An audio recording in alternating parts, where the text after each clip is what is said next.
Seguimos en Sanos de la Azotea, un programa de salud con idioma popular.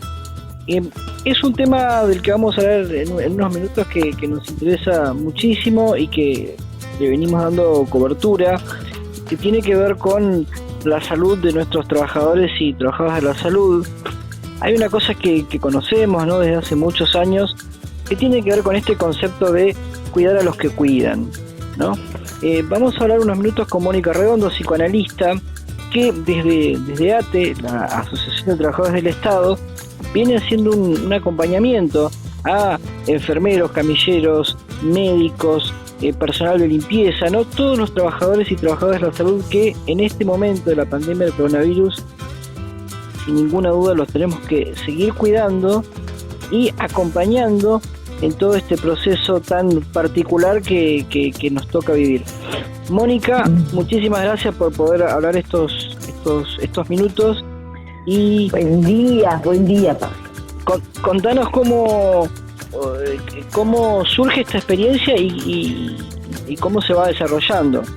Bueno, mira, yo trabajé con Fernando Ulloa en trabajo institucional durante 14 años. Es decir, que esta experiencia de acompañar o de cuidar a los que cuidan no es algo novedoso para mí. Lo vengo haciendo hace mucho tiempo. Lo que pasa es que antes de esta situación era presencial, en terapias intensivas, coros, grupos de teatro, todo lo que fuera grupal, acompañarlos en el desarrollo de la tarea, su conflictiva, cómo se sentían, y ahora se hizo Zoom, ¿viste? Se hizo no presencial. Y si bien yo no tengo hay cosas que se pierden en lo no presencial, hay otras cosas que sí se ganan, que es que nosotros en cada grupo estamos conectados con gente de Orán, de Jujuy, de Tierra del Fuego, es decir, se ingresan al Zoom compañeros de todas partes del país. ¿De qué se trata el dispositivo? El dispositivo está sostenido en 3 patas. En el amoroso cuidado que hay que tener por uno mismo, más allá de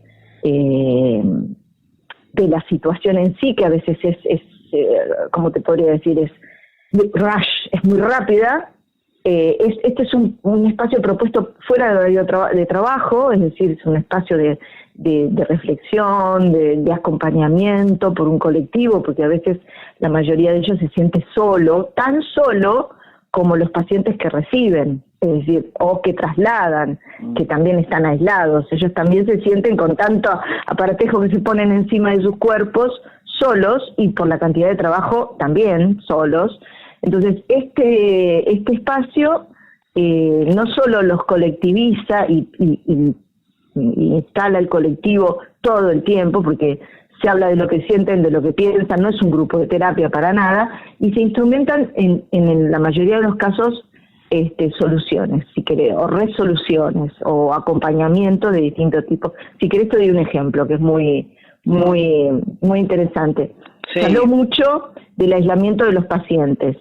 Entonces una enfermera dice, bueno, si yo reconozco que el aislamiento, no estoy en contra del aislamiento, pero les voy a dar una data. Y entonces dice, yo cuando tengo mi guardia, primero que al paciente, aunque esté entubado, lo llamo por su nombre, porque eso es algo que pega mucho en el grupo, que muchos de ellos se mueren y que son como un número, que no tienen nombre. Y todas las personas tenemos nombres, lo que nos da identidad social. Dice, lo llamo por su nombre, yo sé que está entubado, pero yo lo llamo por su nombre. Dice, y además canto. Cuando entro, canto, dice, canto por dentro porque estoy toda, dice, pero llevo una radio transistor, del pedo, supongo, recontra esterilizada, nadie lo sabe, a nadie le digo, toda totalmente cubierta, y pongo la radio. Entonces yo dije, porque estaban hablando mucho, se habían como instalado en el tema de la soledad. Claro. Claro. Y yo dije, pero mira qué visionaria esta enfermera, porque ahora en la provincia de Buenos Aires se están instrumentando kits para los enfermos que no están entubados, obviamente, que están para que puedan tener kits de comunicación con su familia, que están esterilizados, y yo dije, bueno, cuando me enteré de esto, dije, bueno, la enfermera fue como una visionaria, porque lo que no se puede perder entre los equipos de salud es el vínculo. Todo está sostenido en el vínculo.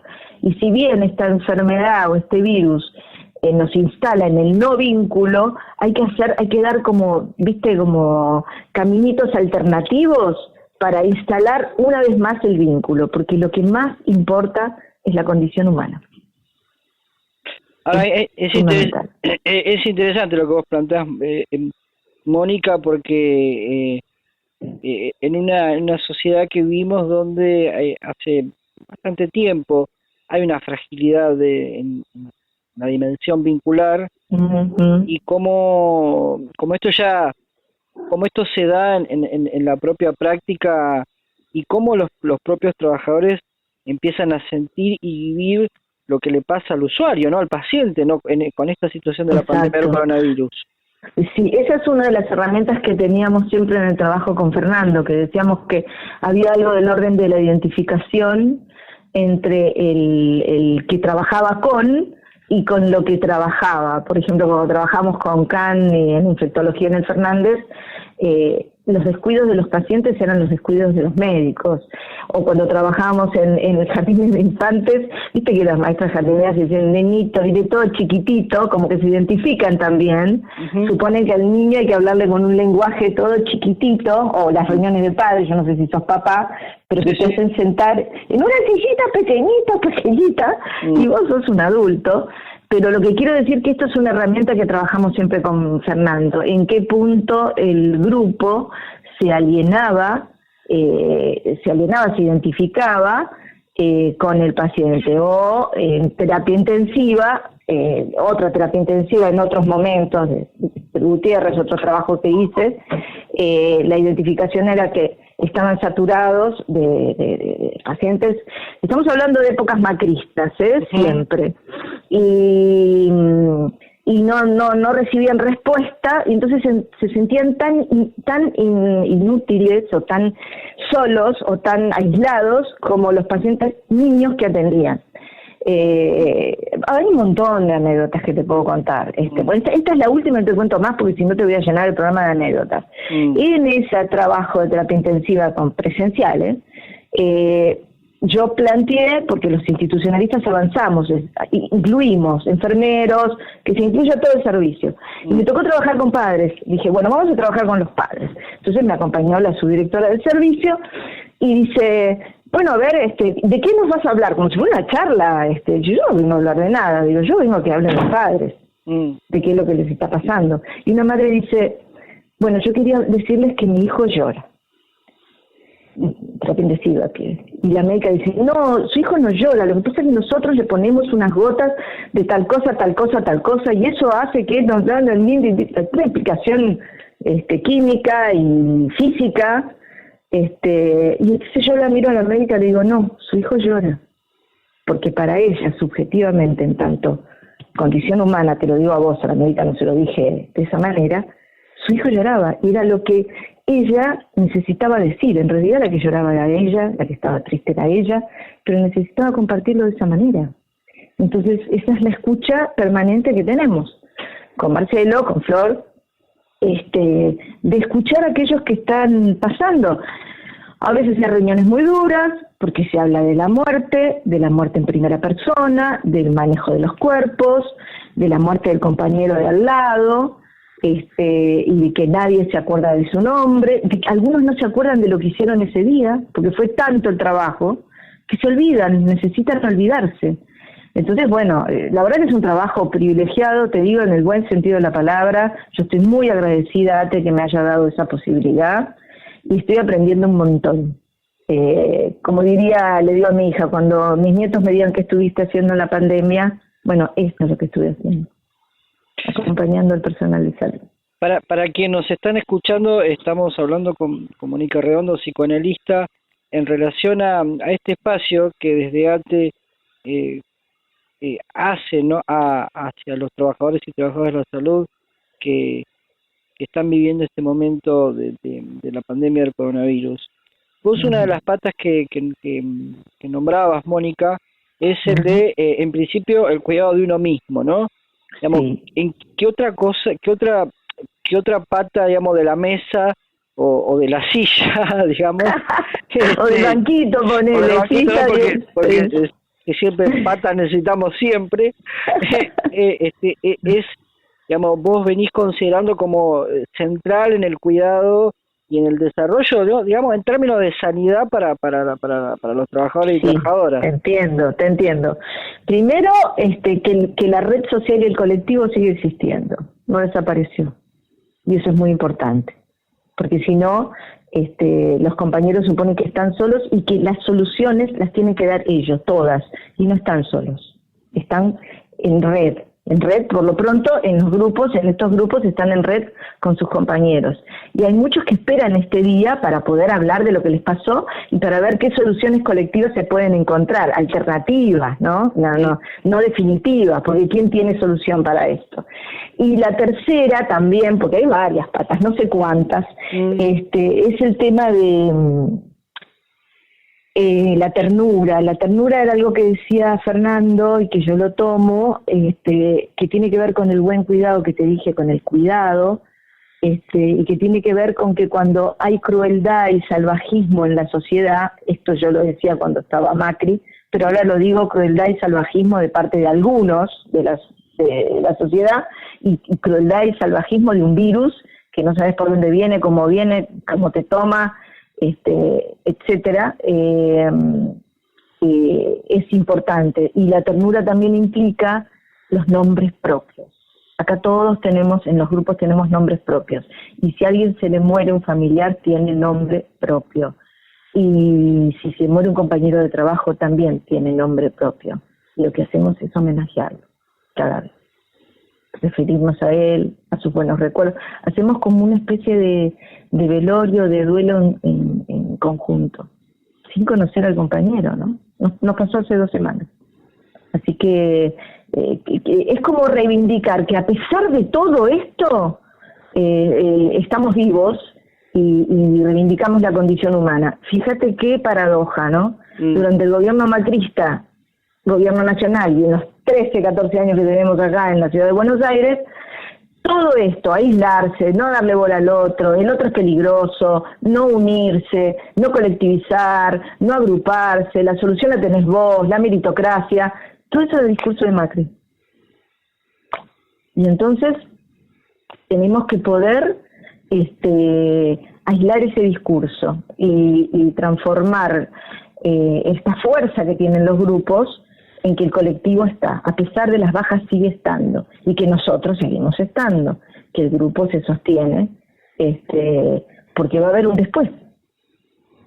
Y va a haber muchos que van a quedar muy lastimados, yo diría, los que están más cerca. Hay tres franjas etarias que van a quedar: el personal de salud, por las decisiones continuas que tiene que tomar, los niños de 1 año a 6, por el tema de la socialización, y los más ancianos, que también quedaron aislados de sus efectos. Mónica, lo último que quería preguntarte es en relación a digamos, la pandemia ha tenido como distintos momentos, ¿no? Sí.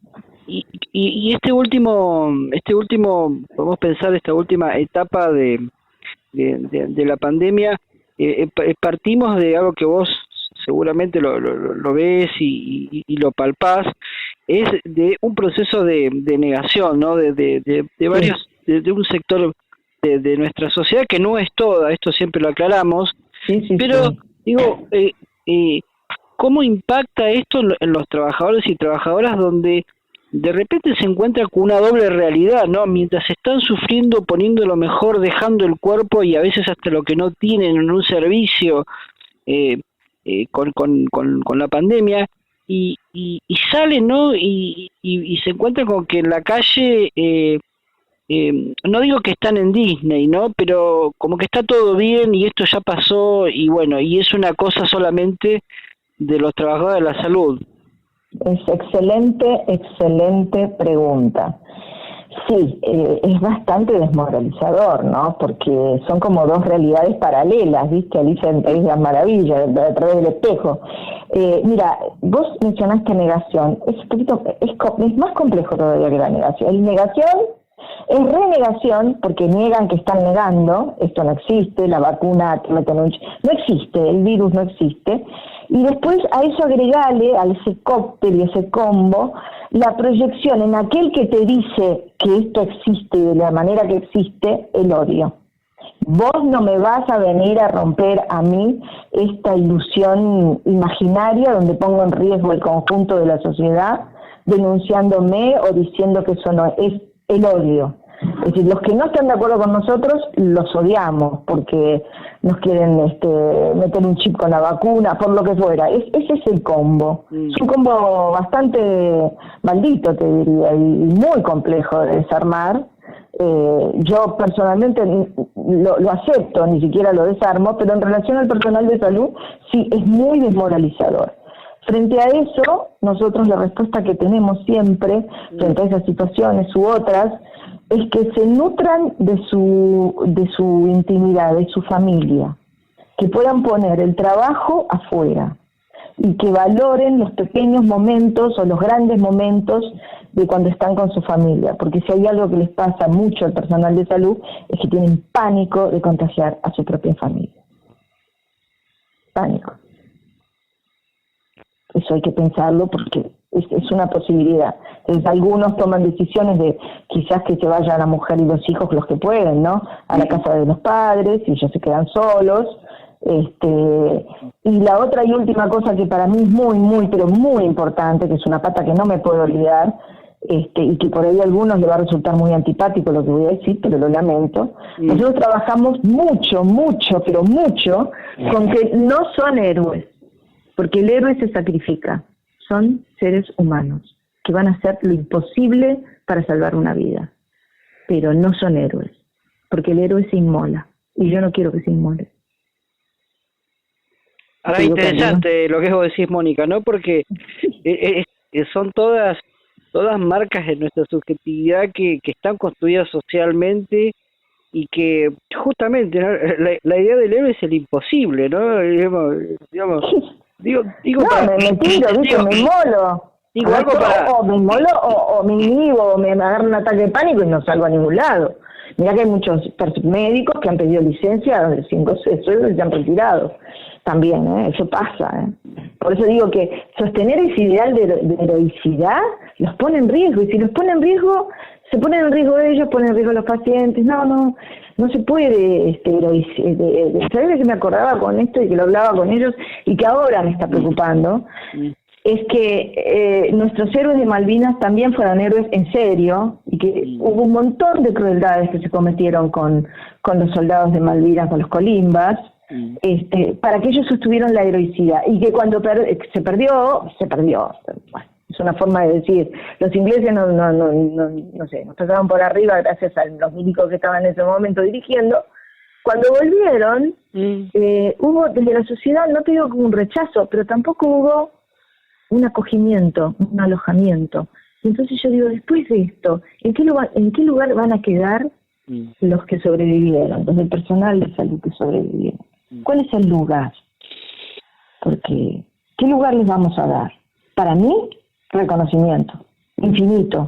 Se los estoy dando siempre, todo el tiempo, hasta el final. Pero nuestra sociedad, sabes que a veces es un poco ingrata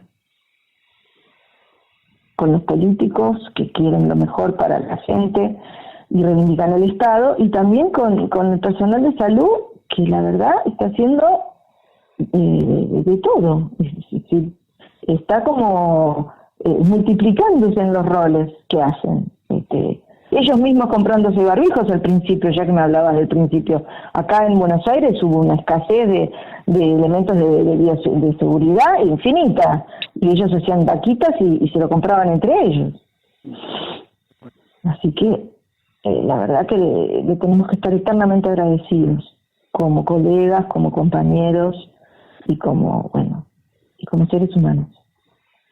Mónica, muchísimas gracias por la comunicación, por compartir la experiencia y por estar ahí acompañando a tantos trabajadores y trabajadoras de la salud que dejan lo mejor y que sin ninguna duda como sociedad tenemos que seguir reconociéndolos y luego que esto en algún momento pase o lo podamos controlar o disminuir porque es tan vertiginosa la enfermedad como también la sociedad en la que vivimos donde claramente este es un momento bastante y muy difícil que estamos viviendo.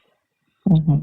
Bueno, muchas gracias por el reportaje y bueno, y sabé que estamos a tu disposición, ya sea Flor, Marcelo o yo, que somos los que estamos a cargo de estos grupos. Bueno, un fuerte abrazo y muchísimas gracias. Gracias a ti.